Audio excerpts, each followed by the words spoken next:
Imagine a name written once, then again, and again, 5 times in 7 years. 5 different plantations. 5 different births. 5 different sales. The ink is dry, the handwriting steady, the numbers perfect. But behind those lines a woman screamed in silence, a child was torn from arms still warm from birth, and a system smiled. This is not just history. This is divine accusation written in black and white. This is Martha's story, and it begins now.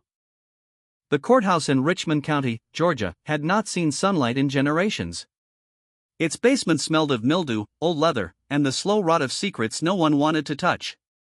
In 2009, when volunteers from the local Preservation Society finally dragged the ledgers into the light of scanners and laptops, they expected lists of cotton bales, horse prices, land deeds. They did not expect a single name to repeat like a curse. Rebecca Chen, 23, history major, hands trembling from too much coffee and too little sleep, turned the page of an 1847 transfer log. There it was again, Martha. Sold. With child. The same woman. The same notation. 5 times. 5 plantations. 5 births. 7 years. The arithmetic was flawless. The morality was absent. She called her supervisor over. They stared in silence. No one spoke the word breeding. They didn't have to. The ledgers had done it for them. What those pages recorded in clinical shorthand was not merely commerce. It was ritual. A woman forced to conceive, forced to carry, forced to birth, forced to lose, then passed to the next altar of exploitation. Each plantation became a chapter in the same unholy book. Each birth became evidence of sin that cried out from the soil. And each sale became a postponement of judgment. To understand the depth of that sin, we must go back before the ledgers, before the ink dried, to a woman who never asked to be written down at all. April 1840. Charleston Harbor stank of salt, tar, fish guts, and despair. The auction block stood on a raised platform inside a brick warehouse that once stored cotton but now stored lives. Sunlight sliced through high windows in dusty shafts, catching the sweat on bare shoulders, the tremble in bound hands. Men in linen suits and silk cravats circled the platform like vultures in slow motion. They lifted chins, pried open mouths, ran fingers along spines as though appraising horseflesh. Martha stood barefoot in a clean shift of Osnaburg cloth. 19 years old.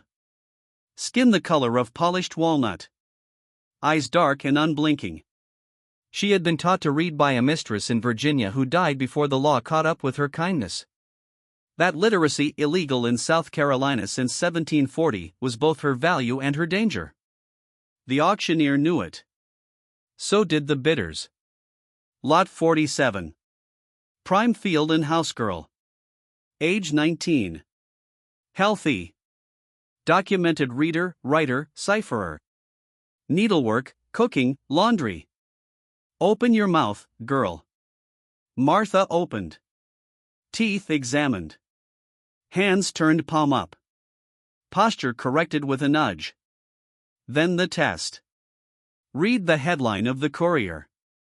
She took the newspaper. Her voice was low, clear, steady, never rising, never cracking. Arrival of new cotton press at Messrs. Lee and Company. The bidding climbed. $800. A fortune. William Hargrove, 32, thin-faced, ice cold as river slate, raised his hand last. Done. Martha became property. The journey to Riverside Plantation took 2 days by flatboat up the Savannah River.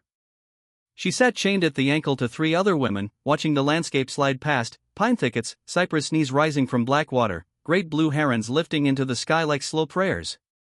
She did not speak. She memorized the river's turns, the way light fractured on the water, the smell of wet earth that would soon be her daily air. Riverside was 1,200 acres of rich bottomland just north of the Georgia line. The main house rose 3 stories, white columns gleaming like teeth against green lawns. From the river it looked eternal. Behind it, cotton fields rolled toward pine walls that marked the edge of the world.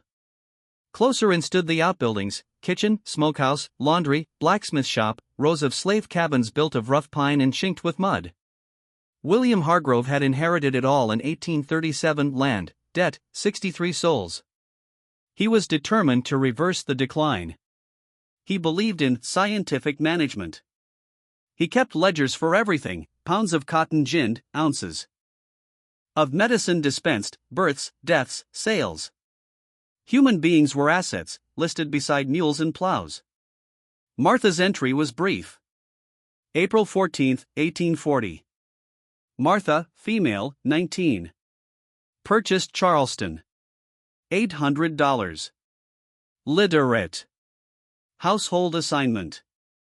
Under Mrs. Hargrove. Eleanor Hargrove was 30, childless, thin as a blade. She wore black silk even in summer heat, lips perpetually pursed as though tasting something sour. She ruled the big house with scripture and a ruler. Silence at meals. Eyes downcast. Immediate obedience. Gratitude for Christian care. Martha's days began in darkness. She rose at 4 a.m., slipped into the rough cotton dress, apron stiff with starch, walked the quarter-mile to the big house in chill pre-dawn air. She built fires in 7 bedrooms, carried hot water, polished silver until it reflected her own face back like a stranger's. She scrubbed floors on hands and knees until the pine boards shone. She ironed linens with flat irons heated red on the stove, the smell of scorched cotton mixing with wood smoke and beeswax. Afternoons were laundry, boiling lye, scrubbing on washboards until knuckles bled, hanging sheets that snapped in the wind like surrender flags. Evenings, serving dinner, clearing plates, scrubbing pots, walking back to her pallet in the quarters after 10 p.m., body aching, mind numb. She learned the rules quickly. Never look them in the eye. Never speak unless spoken to. Anticipate. Disappear. She made herself useful and invisible. The other house women watched her. Dinah, 53, head cook, hands scarred from decades at the hearth, voice like warm molasses. Esther, 23, 2 babies in the quarters, eyes full of quiet worry. Clara, 16, clumsy, reassigned to laundry after dropping a tray. They offered fragments, a warning about Mrs. Hargrove's temper, a piece of cornbread slipped under the table, a touch on the arm when no one watched. 3 months later, Dutch Carmichael arrived. He was 35. Red hair. Face burned by sun and wind. Reputation for breaking workers without leaving marks that showed. Hargrove hired him to increase yields. Carmichael moved into the overseer's cottage. He changed the rhythm immediately, bells rung earlier, quotas raised, punishments swift. He carried a cowhide whip coiled at his hip like a serpent. He noticed Martha quickly. At first it was glances.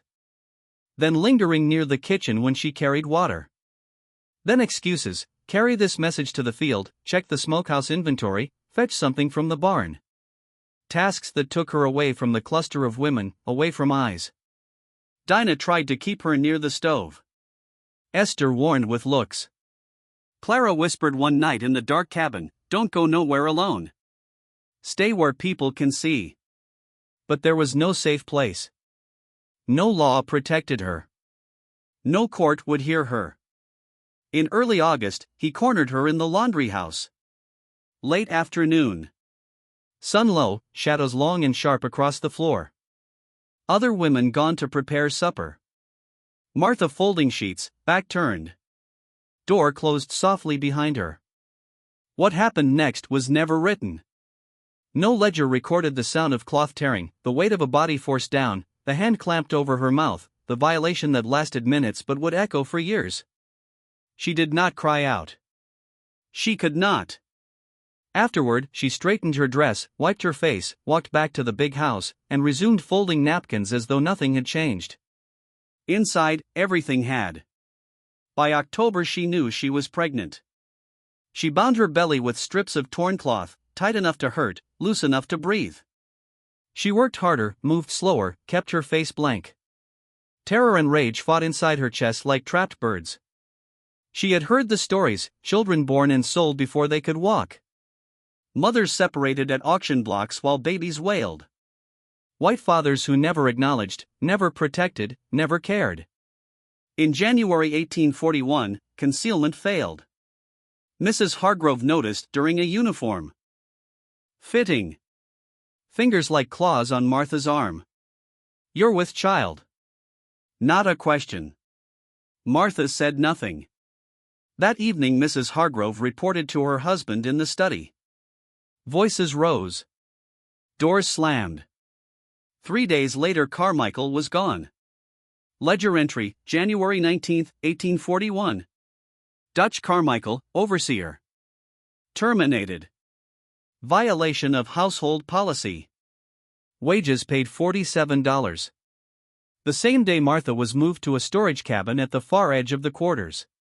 Dirt floor. One window. Fireplace that smoked. Straw pallet. 2 blankets. Isolation. For 4 months she lived there alone. Esther brought food twice a day, cornbread, buttermilk, greens, occasional pork. No conversation. Just eyes that said everything. Martha had time to think. She remembered her mother, sold when Martha was 7. She remembered the last embrace, the smell of wood smoke in her hair. She thought of the child inside her, not chosen, but hers. She placed her hands on her belly and whispered scriptures she had memorized as a child. "The Lord is my shepherd, though I walk through the valley." She thought of escape. The forest was close. Stories of runaways who made it north. But she knew the dogs, the patrols, the whips, the trees they strung men from. She prayed. Not for freedom. Freedom was too large, too impossible. She prayed for strength. For the child. For the day when the scales would balance. May 3, 1841. Labor began at dawn. Aunt Sarah, 70, midwife, came with herbs and steady hands. 14 hours. Pain like fire. Rain drumming on the roof. Candlelight flickering. One final push. A girl. 7 pounds. Healthy. Lungs strong. Martha held her. Skin soft as new leaves. Eyes dark like her own. She named her Sarah, after the woman who had held her hand through the night. For 6 weeks Martha had her daughter. She nursed her. Sang to her in whispers. Traced every curve of her face. Memorized the smell of her skin, the weight of her in her arms. These were the only weeks Sarah would ever know her mother's full attention. No overseer. No bell. No whip. Just mother and child, breathing together in the half-light. Then, late June. William Hargrove appeared at the cabin door with Vernon Hughes, slave trader. They stood outside, papers rustling, voices low. Martha watched through the cracked window. Hargrove gestured. Hughes nodded. They haggled like horse traders. Finally, knock. Martha opened, Sarah against her chest. "Martha," Hargrove said, voice flat, "you and the child are sold. Mr. Hughes will take you." 30 minutes. She had 30 minutes. She wrapped Sarah in the cleanest cloth. Took her comb, spare dress, small wooden cross from Esther. Stepped outside. Esther and Dinah stood far off. Silent. Faces carved with grief. Eyes saying, "We see you. We will remember." Martha climbed into the wagon. 3 others already inside, 2 men, 1 woman. All stunned. All recently taken. The wagon rolled away. Martha looked back once. White columns in the sun. Fields white with cotton. Quarters fading. The isolated cabin shrinking. She never saw Riverside again. But the pattern had begun. The wagon took 3 days to reach Fairmont Estate in central Georgia. 90 miles of red clay roads, pine forests, jolting ruts. Vernon Hughes stopped only to water horses, buy food, lock his cargo in sheds at night while he slept in taverns. Martha held Sarah close. The child slept through most of it, unaware. Hughes was not taking them to a buyer. He was taking them to market. He would stop at Plantations, display his stock, negotiate, sell when the price was right. Profit was everything. He had bought Martha and Sarah for $750. He needed more. On the third day, the wagon turned up an Oakline Drive. Fairmont estate. Smaller than Riverside. 600 acres. Tobacco instead of cotton. 80 enslaved people crammed into tighter quarters. More hunger. More anger. More whips. Charles Beaumont, 50, portly, worried. Edmund Beaumont, 42, unmarried, moods like summer storms. Hughes presented papers. Martha. Read from a circular. Voice steady despite exhaustion. They settled on $650. The child was the problem, Charles said. She'll eat for years before she works. Ledger entry, July 2, 1841.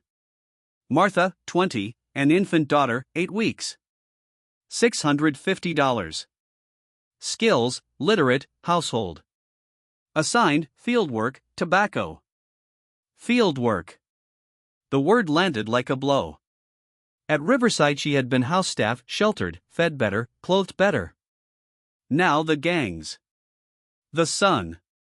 The worms. The whip. Martha was assigned to a cabin with Patience, 40, lost 3 children to fever, and Ruth, 22, twin boys 4 years old. 12 by 14 feet. Dirt floor. 1 window. 1 fireplace shared. No privacy. Crying children all night. Sarah crying at different hours. Tobacco demanded constant attention, transplanting seedlings, hand-picking worms, suckering plants, harvesting at exact ripeness, hanging leaves in barns where heat reached 130 degrees. Martha worked with Sarah bound to her chest in a cloth sling. Every movement harder. When Sarah cried, Martha stopped to nurse, drawing glares from the overseer. When rain fell, they worked soaked. When sun burned, no shade, little water. Edmund Beaumont managed day to day. He walked with loose confidence when sober, longer breaks, lighter quotas. He walked tense, smelling of whiskey, when drunk rages sudden, punishments brutal. The women learned to read his gait the way sailors read clouds. Martha watched. She worked. She nursed. She survived. But inside, the question burned. How many times would this cycle repeat? How many altars of exploitation awaited? How long before divine justice, silent so far, finally spoke? The ledgers kept counting. And somewhere, the soil kept listening. The red clay hills of central Georgia in late 1841 carried a particular smell, damp earth after rain, tobacco leaves curing in the barns, and the faint metallic tang of fear that clung to every breath. Martha had been at Fairmont Estate barely 5 months when Edmund Beaumont began to circle. At first, the summons came under the guise of necessity.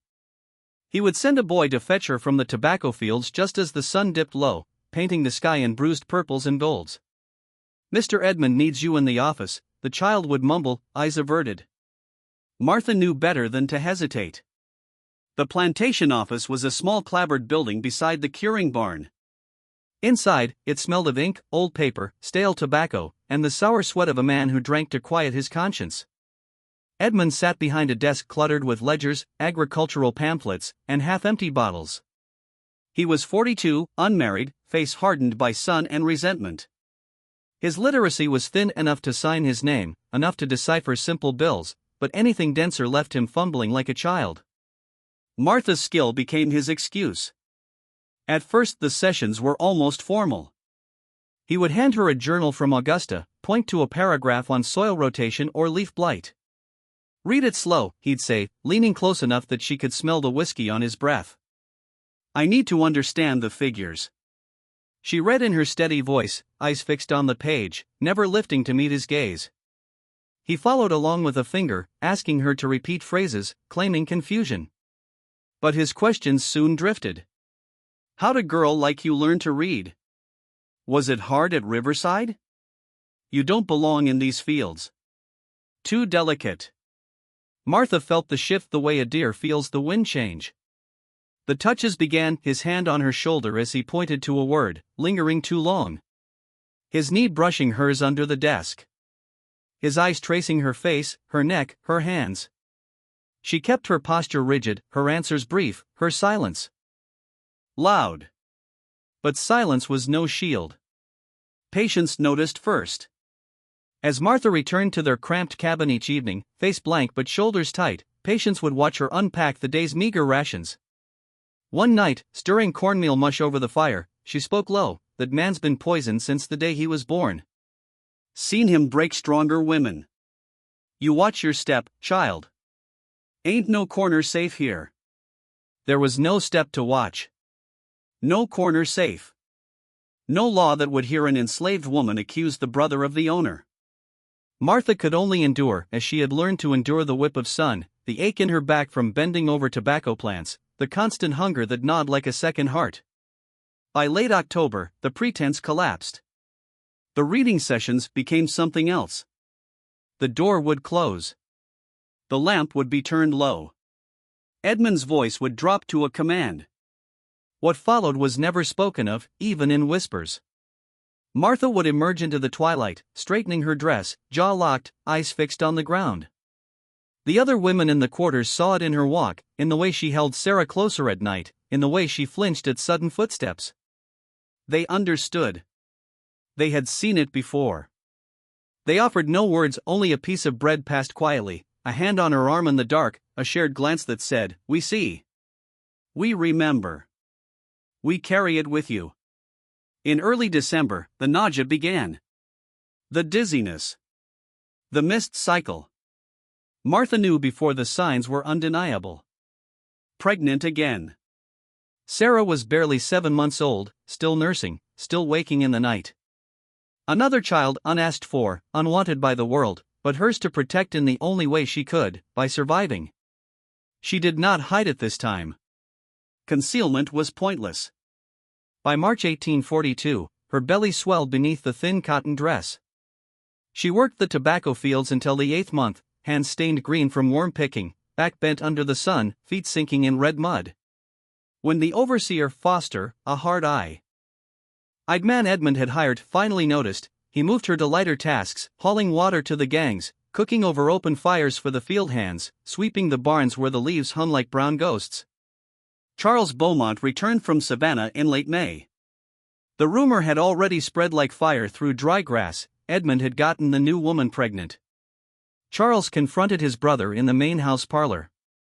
Voices rose through the walls, Charles's fury sharp and righteous, Edmund's protest sullen and defensive. The argument shook the timbers. Servants in the kitchen heard plates rattle. Then silence. 2 days later, Edmund retreated to his cottage and did not emerge. June 12, 1842. Labor came in the night. Patience attended, her hands steady despite the grief in her eyes. 9 hours of pain, shorter than Sarah's birth, but harder.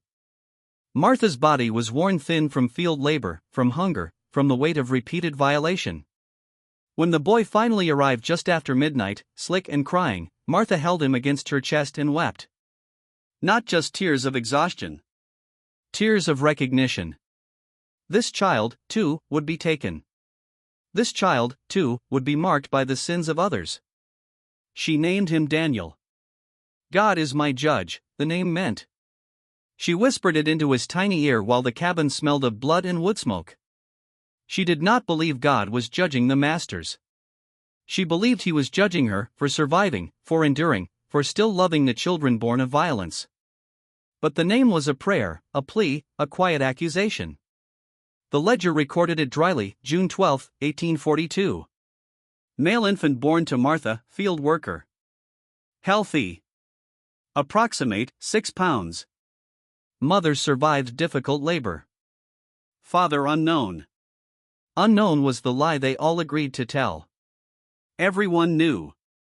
6 weeks later, on August 1st, Foster the trader returned. Not the overseer, another Foster, younger, colder, from Augusta. He spent an hour with Charles, papers signed. Martha was given 1 hour to gather her children. Patience helped her pack. Tears streamed down the older woman's face. "You got strength," she whispered, gripping Martha's arms. "More than any soul should need. These babies got you. Remember that." Martha climbed into the wagon with Sarah, 15 months, clinging to her neck, and Daniel, 7 weeks, wrapped tight against her chest. As the wheels turned, she looked back. Edmund watched from his cottage window. Expressionless. Empty. 13 months at Fairmont. 1 child born. 1 child added to the chain. Sale price, $700. $75 less than she had cost them. The arithmetic of her life was becoming clear. Each birth diminished her value. Each child marked her as trouble. Foster's wagon rattled north for 2 weeks. First to his Augusta warehouse, a dim, stinking building near the river where people were inventoried like barrels.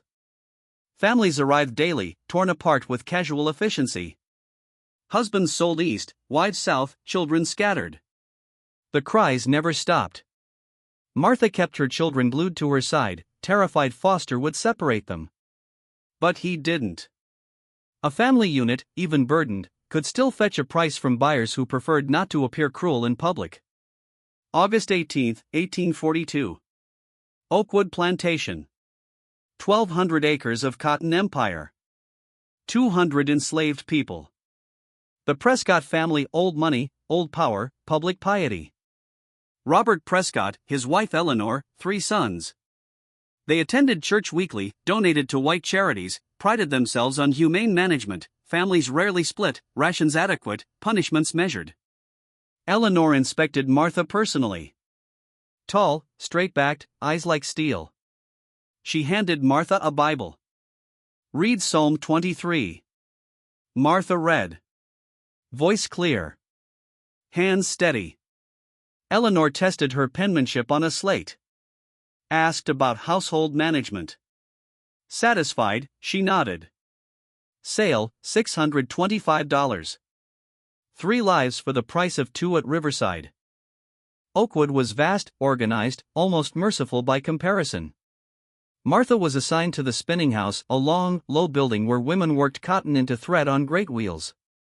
The rhythm was hypnotic, whir of spindles, soft thump of pedals, smell of raw cotton and lanolin. Sheltered from sun and rain. And Eleanor had ruled, mothers with infants could keep their children nearby, as long as they did not disrupt. Martha set a corner with blankets. Sarah played quietly. Daniel nursed. The other women helped, passing a crust of bread, rocking the baby when Martha's hands were full. For 3 months, a fragile peace settled. Work was tedious but not brutal. Food slightly better. Sundays off for washing, gardening, mandatory prayer services where a white minister preached obedience and heavenly reward. Martha sat through them stone-faced. She wondered what kind of God demanded submission to this. What kind of heaven compensated for hell on earth? She prayed anyway, silently, fiercely, for her children. For endurance. For the day when the books would be balanced. Then James Prescott returned. 23. Handsome. Educated at Virginia University. Full of modern ideas. He toured the operations with his father, eyes sharp. He saw Martha at her wheel. Noticed her posture, her focus, her quiet competence. She's literate, he said. Within weeks, he had her reassigned to the spinning house office. Logging production. Measuring thread. Recording quality. A desk. A promotion, it seemed. It was a trap. The office was separate, isolated. James visited daily at first, reviewing logs, asking questions. Then later, after shifts ended. Then alone. Arm brushing hers. Comments on her voice, her hands, her mind. Then commands. By Christmas 1842, the door closed. The pretense ended. Martha tried everything, timing her exits, bringing the children, feigning illness. Nothing worked. He ordered. She obeyed. The power was absolute. March 1843. Pregnant again. Third time. This one broke her physically. In the fourth month, fever took hold. Pneumonia. She lay in the cabin, shivering, burning, too weak to stand. Sarah, 2 years old, brought her water, patted her face with small hands. Daniel toddled nearby, confused. Eleanor moved her closer to the big house. Summoned Dr. Mitchell. Quinine. Rest. Food. Extraordinary measures for property.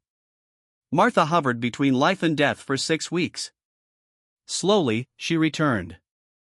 The child survived with her. September 12, 1843. 36 hours of labor. Doctor present. Heavy bleeding. A girl. Small. 5.5 pounds. Healthy, barely. Martha named her Rebecca. To bind. She felt bound to her children, to this life, to survival. Bound by chains she had not forged. The pattern repeated. Someone told Robert. Shouting from the big house. Jane's exiled to a lesser property in South Carolina. 10 weeks of recovery. 3 children now. Sarah talking. Daniel walking. Rebecca nursing. Martha dared to hope. November 29, 1843. Trader Ashworth arrived. 2 hours with Robert. Papers signed. Sale, Martha, 22. 3 children. $650. Slightly higher price, perhaps for resilience, perhaps for future labor. Still less than her original $800. As Ashworth's wagon rolled away down the Oakline Drive, Martha looked back at Oakwood's white columns, its endless fields, its false piety. 3 plantations. 3 pregnancies. 3 sales. She was 22 years old. Each child had become a chain. Each violation a mark in the ledger. Each sale a step toward devaluation. She did not yet know the full machinery of her fate. But the ledgers did. They recorded everything except the soul. 2 more plantations waited. The pattern was not finished. Divine justice, silent, patient, was listening. The road from Mobile to the heart of Louisiana sugar country was a ribbon of dust and swamp in late September 1845. The air thickened as the wagon rolled west, humid, heavy with the scent of brackish water, rotting vegetation, and the sharp green sweetness of cane ripening under a merciless sun.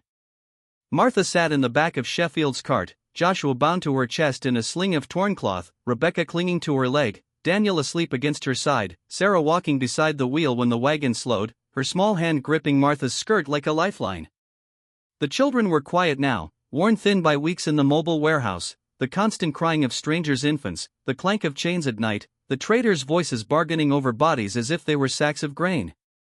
Magnolia Grove appeared at the end of a long avenue of live oaks draped in Spanish moss that hung like funeral veils. The main house was whitewashed brick with wide verandas and tall windows that caught the late afternoon light like mirrors. Behind it stretched 1,200 acres of sugarcane, tall, razor-edged stalks swaying in the breeze, whispering secrets no one wanted to hear. Nearly 200 enslaved people worked the fields, their backs bent under the sun, machetes flashing in rhythm. The grinding season loomed, the killing time, when days stretched to 20 hours, mills crushed cane and limbs alike, and exhaustion claimed lives faster than disease. Henri Delacroix was 58, Creole, educated in Paris, a widower who spoke French to his guests and English to his overseers. His daughters lived in New Orleans, the house echoed with absence. He met the wagon personally, tall, silver-haired, dressed in linen that stayed crisp despite the heat. He examined the papers, then Martha. "You are the literate one," he said, voice measured. "Show me." She read from a letter he handed her. Her voice did not tremble. Delacroix nodded. "You will serve in the house. Your children will stay with you. A cabin near the kitchen." A pause. "Do not mistake kindness for weakness. Perfection is expected." The sale, September 28, 1845.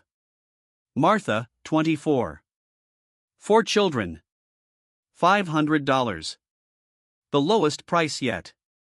A premium for literacy, a deduction for family encumbrance. The ledgers noted it coldly.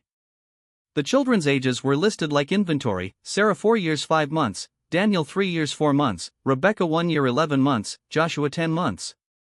For the first time since Riverside, Martha's children slept under the same roof. The cabin was small, 10 by 12 feet, dirt floor packed hard, one window shuttered with wood, a stone fireplace that smoked when the wind turned. But it was theirs. Sarah curled against her mother's side at night, whispering questions about the stars she could see through the cracks. Daniel clung to Martha's leg during the day, learning to walk steadier on uneven ground. Rebecca and Joshua nursed when they needed, no longer separated by walls or rules. The relief was so sharp it hurt, like blood returning to a numb limb. Martha distrusted it immediately. Nothing given freely in this world stayed. Her work was personal attendant to Delacroix. She rose before dawn, lit fires in his chambers, polished the mahogany desk where he wrote letters to bankers in New Orleans, prepared his breakfast of chicory coffee and beignets dusted with sugar that never reached the quarters. She read to him while he ate French novels, newspapers from Paris, business correspondence. He dictated replies in English and French. She wrote in her careful hand, sounding out unfamiliar words, replicating sounds without meaning. He watched her with detached fascination. "You have an unusual mind," he said once, eyes on her pen. "In another life, perhaps you would have been a scholar. But circumstances define us." Martha said nothing. What answer could she give the man who owned her body, her children, her silence? Delacroix was not brutal in the common way. He did not whip or shout. His control was subtler: extra cornmeal for good service, a wool blanket in winter, fabric scraps for new clothes. These were gifts, he called them. Rewards for obedience. The unspoken bargain was clear: accept his attention, his lingering looks, his hand brushing hers when he took a letter, and life eased. Refuse, and the gifts vanished. The cabin could be reassigned. The children could be moved to the quarters. It was coercion wrapped in benevolence, sin disguised as generosity. By early 1846, Martha knew she was pregnant again. The 5th time. The nausea came with a dull resignation, not terror. She moved through her days with mechanical precision, serving meals, cleaning chambers, writing letters, nursing Joshua, soothing Rebecca's nightmares, teaching Sarah to trace letters in the dirt floor when no one watched. The child inside her grew quietly, as if it too understood the futility of protest. She thought of the bayou beyond the cane fields, dark water, slow current, the possibility of stones in her pockets and a walk into silence. But then she looked at Sarah, now 5, sharp-eyed, repeating words she had heard Martha read. At Daniel, 4, trying to protect his sisters from mosquitoes with clumsy swats. At Rebecca, 2.5, still smiling at small things. At Joshua, toddling, innocent. And Martha chose one more day. Not for hope. Hope had been beaten out of her long ago. For them. Because if she vanished, who would carry their names? Who would whisper to them that they were more than property? The pregnancy progressed under Delacroix's watchful eye. He noticed the swelling, the careful way she moved. He increased her rations, milk, eggs, greens, claiming it was for the household's benefit. He summoned a doctor from Baton Rouge when pains came early. The man examined her in the cabin, shaking his head at the accumulated toll, for births in 5 years, constant labor, poor nourishment. She may not carry to term, he told Delacroix. Or survive the delivery. Delacroix paid the fee without hesitation. She will, he said. She is valuable. Labor came in late November 1846, during the height of grinding season. The mills roared day and night, the air smelled of burnt sugar and blood. Martha's pains began at dusk. Delacroix allowed 2 elderly women from the quarters to attend her, midwives who had delivered dozens under worse conditions. The labor lasted 22 hours. Pain folded into pain, blood soaked the straw pallet. At dawn, a girl emerged, small, quiet, barely breathing. The midwives worked to clear her lungs. She cried once, weakly. Martha held her daughter in trembling arms. Skin soft as new cane. Eyes dark, searching. She named her Grace. Grace, because mercy had been absent so long she could only name it as a prayer. Grace, because in this child she saw the faint outline of redemption, not for herself, but for the bloodline that had been cursed by others' sins. The ledger recorded it, November 29, 1846. Female infant born to Martha, house servant. Delivery difficult. Mother weakened by prior labors. Child viable but frail. Father unknown. Medical attendance $22. Charged to estate. Delacqua visited the cabin 2 days later. He stood in the doorway, silhouetted against the morning light. Another daughter, he said. You have been productive. Martha met his eyes for the first time. No words. Just a look that carried every violation, every separation, every forced birth. He left without speaking again. For 6 weeks, Martha recovered slowly. Grace nursed weakly but steadily. The older children helped in small ways, Sarah fetching water, Daniel watching the baby while Martha rested. Delacqua allowed it. He even provided extra cloth for swaddling. The gesture felt like mockery. But the pattern was not finished. In January 1847, word reached Delacqua through his New Orleans contacts, abolitionist pamphlets circulating, questions about breeding practices in the sugar parishes. Whispers that certain plantations were under scrutiny. He summoned Martha to his study. She stood before his desk, Grace in her arms, the other children waiting outside. You have served well, he said. But circumstances change. I have decided to sell you and your children to a buyer in Mississippi. A family unit. They value literacy. Martha said nothing. There was nothing left to say. The sale was arranged quickly. February 14, 1847. Martha, 25. 5 children.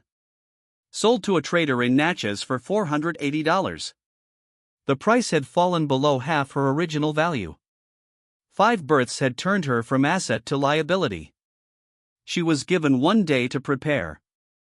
That night, in the cabin, Martha gathered her children. Sarah, now almost 6, understood too much.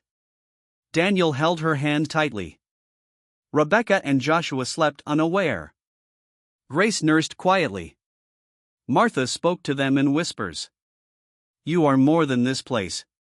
You are more than their papers. You are mine. And I am yours. Dawn came. The wagon waited. Martha climbed in with her 5 children, 5 lives born of violence, 5 souls she had carried through fire. She looked back once at Magnolia Grove, the White House gleaming, the cane fields endless, the mill still grinding. She never saw it again. The ledgers closed on her name. The last entry, sold. Family unit. Reason, reassignment. But the soil kept its record. The tears. The blood. The prayers. And somewhere, in the silence between the lines, divine justice stirred. Not with thunder. Not with fire. With memory. With names that would not be forgotten. With children who would carry the story forward. Martha's journey ended in a wagon on a Mississippi road. But her story, her witness, did not. It waited. It waits still. In every ledger that survives. In every name that refuses to be erased.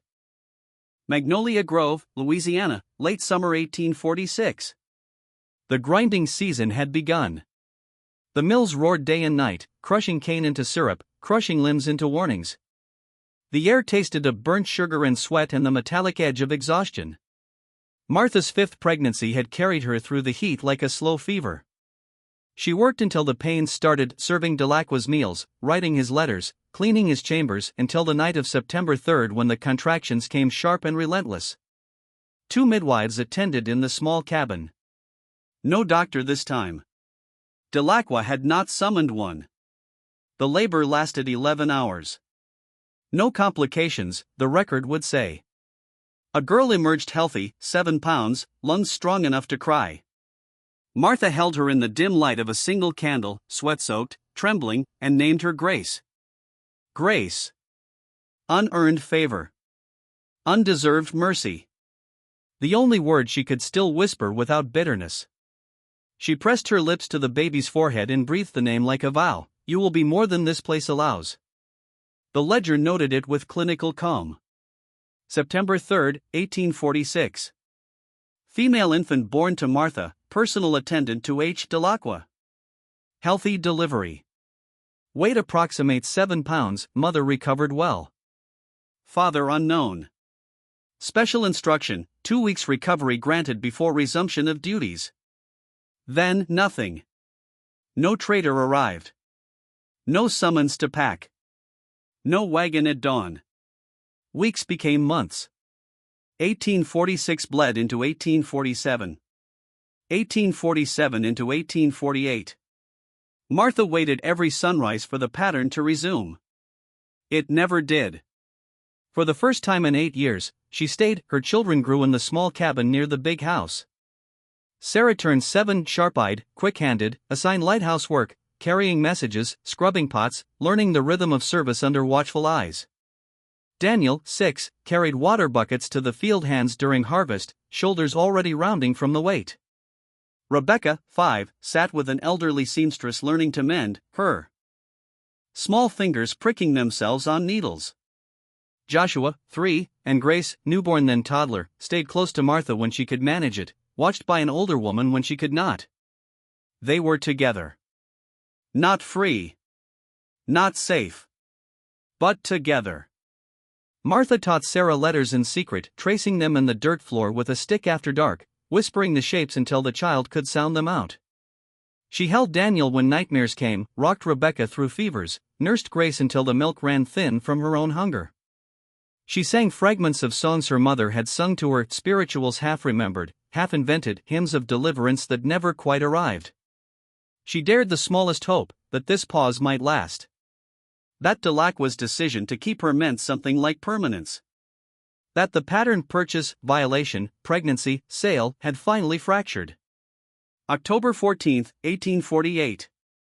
Henri Delacqua was found at dawn, collapsed across his desk in the study, papers scattered, ink bottle overturned. Heart failure, the doctor said. 58 years old.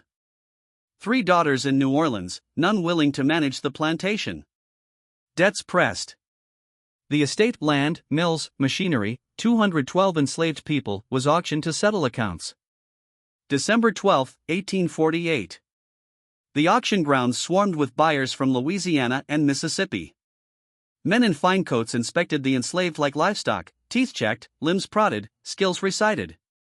Martha stood with her 5 children. Sarah, 7. Daniel, 6. Rebecca, 5. Joshua, 3. Grace, 2. Lot 47. One female, Martha, age 28, with 5 children. Literate. Household management. Correspondence. Family unit. Sold to William Foster, cotton factor, Jackson, Mississippi. $475. Less than $60 apiece. The ledgers recorded the final transaction. December 12, 1848. Estate auction, Magnolia Grove. Martha and 5 children. $475. Significant. Dependent burden noted. December 15. The wagon rolled away. Martha looked back once. The live oaks draped in moss. The White House gleaming. The cane fields stretching forever. The cabin where she had nursed 5 children, where she had dared hope. She was 28 years old. She had been sold 6 times. She had given birth 5 times in 5 different prisons of earth. She had survived what should have ended her. After that day, the ledgers went silent. No more entries. No more sales. No more births. Just a name, Martha, swallowed by Mississippi dust. For more than 160 years, she disappeared. Until March 2009. Rebecca Chen, 23, graduate student, part-time digitizer for the Richmond County Historical Preservation Project. Tedious work, scanning faded pages, entering data, cataloging the mundane machinery of antebellum life. Property deeds. Tax lists. Wills. Then, in a box of plantation transfer logs from the 1840s, the name appeared. Martha. Again. And again.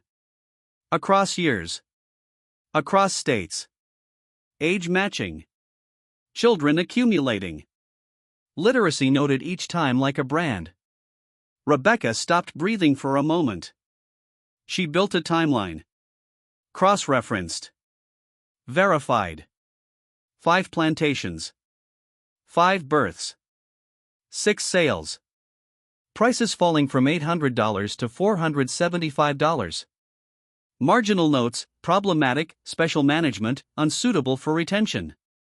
She took it to Dr. James Morton, her advisor, specialist in the domestic slave trade. They spent 3 days in stunned silence, then years chasing fragments across 4 states. Birth records, all father unknown. Employment records of the men, Dutch Carmichael dismissed days before Martha's first sale. Edmund Beaumont removed after the second pregnancy. James Prescott exiled. Nathan Whitfield banished. Only Delacroix died before the cycle could turn again. They found the pattern's purpose: conceal. Move the evidence. Sell the proof. Protect reputations. Maintain the fiction of unknown fathers. In 2011, they published Systematic Exploitation and Force. Forced Migration, a case study in antebellum sexual violence and economic devaluation. The article spread. Museums exhibited. Courses taught. But the questions remained: what became of Martha? Of her children? Sarah, auctioned separately in 1851, age 10, literate, $650 to Robert Clemens. Last seen 1860, household staff, age 19. Then gone. Daniel, probate inventory 1853, age 11, field worker, $700. Possible trace, 1870 labor contract, Louisiana, Daniel Fieldhand, age 28. Sharecropper. Still bound. Rebecca, the child, vanished after 1848. Age 5. No trace. The researcher wept for her namesake. Joshua and Grace, 2 and 3 in 1848. Swallowed by silence. Martha herself, one final record, 1853. Sold in Mississippi to eastern Texas for $275. Age 32. Price collapsed. Body worn. Labeled problematic forever. After that, nothing. No death certificate. No manumission. No post-war census entry. No Freedmen's Bureau record. She vanished. Most likely, died in the 1850s, unrecorded. Or survived to 1865, walked away when the system shattered, lived anonymously. Or escaped during the war chaos when papers stopped mattering. In 2014, the follow-up article, Beyond the Ledgers, The Disappeared Lives of Enslaved Women. They wrote, Martha's erasure is the final act of the system. Documented only while valuable. Invisible when spent. She endured 13 documented years of brutality. 5 forced pregnancies. 6 sales. Separation from all 5 children. She was 32 at the last entry. Still young. Still human. The ledgers survive, climate-controlled, digitized, searchable. They sit in archives at the University of Georgia. Open to descendants. To researchers. To anyone who dares look. They tell the cold math. 8 years documented. 5 plantations. 5 children. 6 sales. $800 to $275, a 66% devaluation. 5 unknown fathers. 0 prosecutions. 160 plus years before the truth resurfaced. But the numbers are graves. They cannot hold. The way Martha held each newborn. Memorizing their faces before the inevitable parting. The terror of every wagon that arrived at dawn. The ache of leaving children behind on auction blocks. The quiet resistance, secret letters in dirt, lullabies in darkness, love that refused to die. Martha was 19 when she stepped onto the first block in 1840. 32 when the ledgers last wrote her name. Her full story, the dreams she still dreamed, the prayers she still prayed, the humanity no ledger could capture, lives beyond ink. In family memories that survived. In oral histories whispered across generations. In the soil of 5 plantations that still remembers blood and tears. The ledgers preserved her suffering. But only memory preserves her worth. Infinite. Immeasurable. Beyond any price. Martha's name, only her first name, the only thing they let her keep, stands now as witness. Not just to cruelty, but to endurance. To love that outlasted chains. To a humanity that could not be erased. If her story has moved you, if it has made you feel the weight of what was done, and the strength it took to survive, share it.